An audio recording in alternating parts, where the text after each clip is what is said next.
खुलुमबाय बेयो बड'लेण्ड इंखं टेलिभिजन दिनै 2 फेब्रुवारि 2025 रबिबारखालि सानसेनि बरादखौ नोंथांमोननि खाथियाव लाबोदों आं सदानन्द दैमारिया।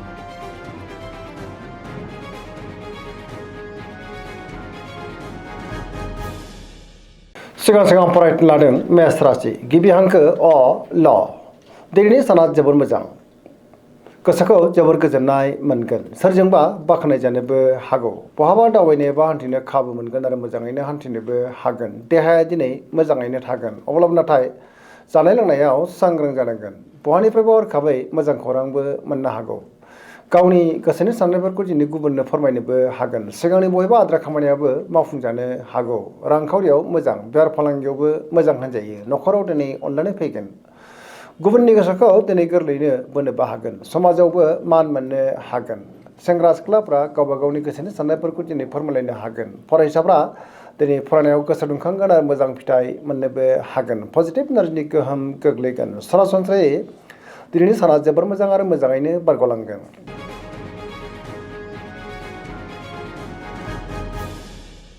वृष राशि गिबि हांखो इ उ ब दिनैनि साना जोबोर मोजां गोसोखौ जोबोर गोजोननाय मोनगोन सोरजोंबा बाख्नाय जानो हागौ मावनांनाय खामानिफ्रा दिनै गोरलैयैनो मावफुंजानोबो हागौ समाजाव मान मोनगोन रांखावरियाव जोबोर मोजां होनजायो गोबां धोन आरजिनोबो हागोन आरो आयाबो बांनो हागौ बेफार फालांगियाव दिनै जोबोर मोजां मुलाम्फा मोननोबो हागोन न'खराव दिनै बिसि फिसायनि गेजेराव अनलायनाय फैगोन बिदा फंबायजों मोजां सोमोन्दो थागोन जायखि खामानि मावा मानो दिनै मोनफ्रोमबो खामानियानो मोजाङैनो मावफुंजानो हागौ लोगोफोरनिफ्राय थोजासे हेफाजाबबो मोननो हागौ आरो पजिटिभ एनार्जिनि गोहोम गोग्लैगोन।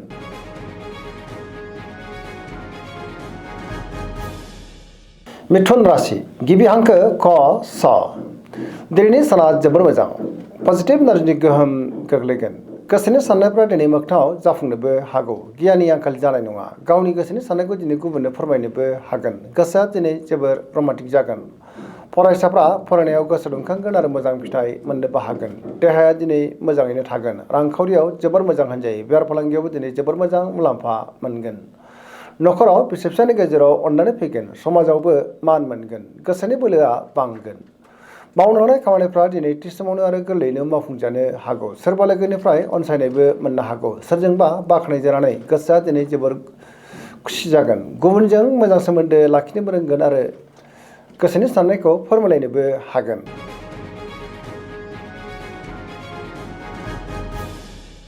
कर्कट राशि गिबि हांखो द ह दिनैनि साना जोबोर मोजां गोसोनि साननायफ्रा मोगथाङाव जाफुंनोबो हागौ गोसोनि बोलोआ बांगोन समाजावबो मान मोनगोन लाइमोनफ्रा दिनै जोबोर खुसि जागोन गावबा गावनि गोसोनि साननायफोरखौ फोरमायलायनोबो हागोन मावनांनाय खामानिफोरखौ थि समावनो आरो गोरलैयैनो मावफुंनोबो हागोन रांखावरियाव मोजां बेफार फालांगियाव मोजां समाजाव लोगो लेवा बांनोबो हागौ गोबां मुंदांखा सुबुंजों दिनै बहाबा लोगो मोनज्लायनानै गोसोआ दिनै जोबोर गोजोननोबो हागौ देहाया मोजाङैनो थागोन अब्लाबो नाथाय जानाय लोंनायाव सांग्रां जानांगोन गुबुननिफ्राय थोजासे हेफाजाब मोननोबो हागौ न'खराव बिदा फंबायनिफ्राय थोजासे हेफाजाब मोनगोन गुबुनजों दिनै मोजां सोमोन्दो लाखिनो रोंगोन आरो पजिटिभ एनार्जिनि गोहोम गोग्लैगोन।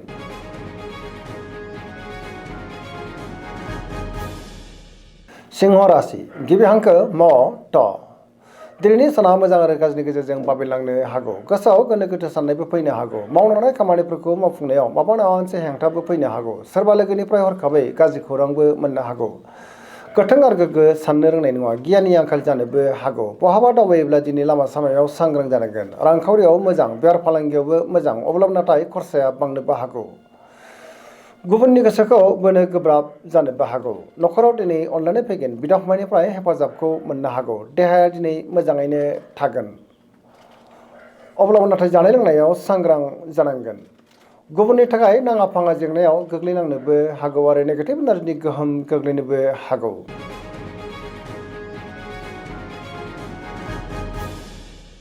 कन्या राशि गिबि हांखो प ट दिनैनि साना जोबोर मोजां गोसोआव गोथों आरो गोग्गो साननाय फैगोन गियाननि आंखाल जानाय नङा सोरबा लोगोजों बाख्नाय जानोबो हागौ रांखावरियाव मोजां अब्लाबो नाथाय खरसाया बांनोबो हागौ बेफार फालांगियावबो मोजां होनजायो देहाया दिनै मोजाङैनो थागोन गोबां मुंदांखा सुबुंजों लोगो मोनज्लायनोबो हागौ न'खराव अनलायनाय फैगोन गोबां खामानियाव दिनै मुखुबबो थागोन सोरजोंबा बाख्नाय जानो हागौ पजिटिभ एनार्जिनि गोहोम गोग्लैगोन लाइमोनफ्रा जोबोर रमान्टिक जागोन आरो गावबा गावनि गोसोनि साननायफोरखौ दिनै फोरमायलायनोबो हागोन।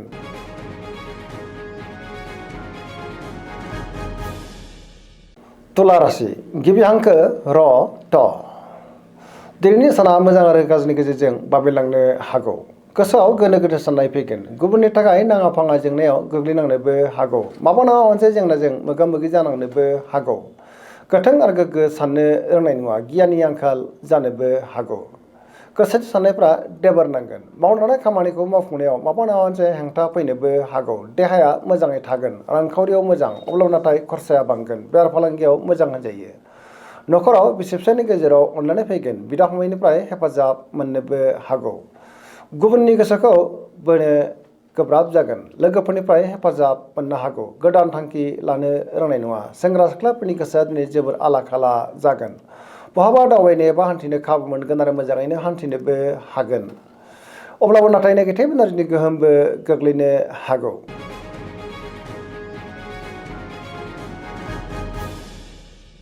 वृश्चिक राशि गिबि हांखो न स दिनैनि साना मोजां आरो गाज्रिनि गेजेरजों बाबेलांनो हागौ। गोसोआव गोनो गोथो साननायबो फैनो हागौ। गुबुननि थाखाय दिनै नाङा फाङा जेंनायाव गोग्लैनांनोबो हागौ। सोरबा गोजाम लोगोजों बहाबा लोगो मोनज्लायनो हागौ। गोसोआव गोनो गोथो साननाय फैगोन। गावनि गोसोनि साननायखौ दिनै गुबुननो फोरमायनो गोब्राब जागोन। मावनो हानाय खामानिखौ मावफुंनो हायोब्लाबो माबा नङा मोनसे गोरोन्थिबो जालांनो हागौ। गुबुननिफ्राय हेफाजाबबो लानांनो हागौ। गोसोनि बोलोआ लोरबां जानोबो हागौ। समाजाव नाथाय मान मोननो हागोन। न'खराव अनलायनाय फैगोन। रांखावरियाव मोजां अब्लाबो नाथाय खरसायाबो बांनो हागौ। बेफार फालांगियाव मोजां होनजायो। देहाया दिनै मोजाङैनो थागोन। फरायसाफ्रा दिनै फरायनायाव गोसो दुंखांगोन आरो मोजां फिथाइ मोननोबो हागोन। लाइमोनफ्रा जोबोर रमान्टिक जागोन आरो गावबा गावनि गोसोनि साननायफोरखौ दिनै फोरमायलायनोबो हागोन।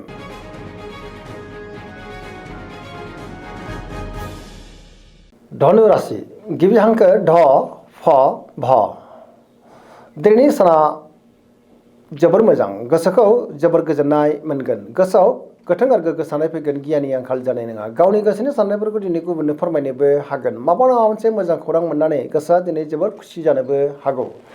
गोसोनि साननायफ्रा दिनै मोगथाङाव जाफुंनोबो हागौ। रांखावरियाव जोबोर मोजां मोननो गोनांखौ दिनै मोननो हागोन। आयाबो बांनो हागौ। बेफार फालांगियाव जोबोर मोजां मुलाम्फा मोननोबो हागौ। समाजाव दिनै बयजोंबो मान होजागोन। बहाबा दावबायोब्ला एबा हान्थिबा दिनै मोजाङैनो हान्थिनोबो हागोन। देहाया दिनै मोजाङैनो थागोन। न'खराव बिदा फंबायनिफ्राय हेफाजाबखौ मोननो हागोन। लाइमोनफोरनि गोसोआ दिनै जोबोर रमान्टिक जागोन आरो गावबा गावनि गोसोनि साननायफोरखौ दिनै फोरमायलायनोबो हागोन। फरायसाफ्राबो दिनै फरायनायाव गोसो दुंखांगोन आरो मोजां फिथाइ मोननोबो हागोन।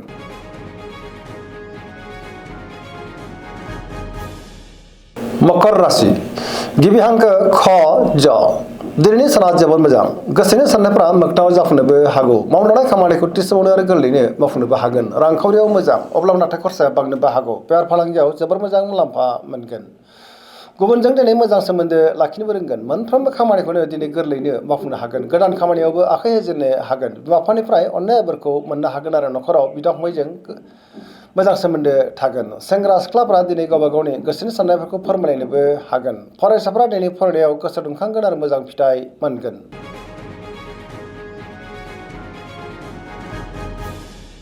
कुम्भ राशि गिबि हांखो ग स दिनैनि साना जोबोर मोजां। गोसोखौ जोबोर गोजोननाय मोनगोन। मावलांनाय खामानिफ्रा दिनै गोरलैयैनो मावफुंजानोबो हागौ। गुबुननि थाखाय दिनै गोबां मोजां खामानि मावनानै होनोबो हागोन। सिगांनि बबेबा आद्रा खामानियाबो दिनै मावफुंजानो हागौ। समाजाव मान मोनगोन। गोबां मुंदांखा सुबुंजों दिनै लोगो मोनज्लायनोबो हागौ। रांखावरियाव मोजां होनजायो। बेफार फालांगियावबो दिनै जोबोर मोजां मुलाम्फा मोनगोन आरो देहायाबो मोजाङैनो थागोन।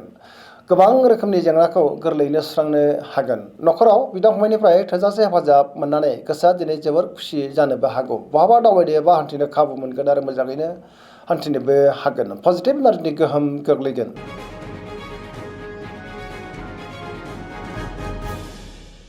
मीन राशि गिबि हांखो ड स दिनैनि साना मोजां आरो गाज्रिनि गेजेरजों बाबेलांनो हागौ। गोसोआव गोनो गोथो साननायबो फैनो हागौ। गुबुननि थाखाय दिनै नाङा फाङा जेंनायाव गोग्लैनांनोबो हागौ आरो नेगेटिभ एनार्जिनि गोहोम गोग्लैनोबो हागौ। गोसोआव नेगेटिभ साननायबो फैनो हागौ।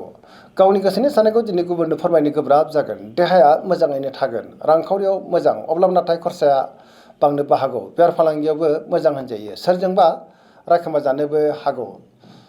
सुथुरनि गाज्रि नोजोर थानोबो हागौ। लाइमोनफोरनि गोसोआ दिनै जोबोर आला-खाला जागोन। फरायसाफ्रा फरायनायाव गोसो दुंगोन आरो मोजां फिथाइ मोननोबो हागोन। अब्लाबो नाथाय नेगेटिभ एनार्जिनि गोहोम गोग्लैनोबो हागौ। मोनफ्रोमबो बिथिङावनो दिनै सांग्रां जानाया गाहाम। दिनैनि राशि फरायनाया एसेनोसै। जोबनायाव बेखौनो खावलायो जाहाथे नोंथांमोना सानफ्रामबो जोंनि बे बड'लेण्ड इंखं टेलिभिजनखौ नायबाय थायो आरो साबस्क्राइब खालामो, लोगोसे लाइक खालामो आरो शेयार खालामो। एसेनोसै, गोजोन्थों।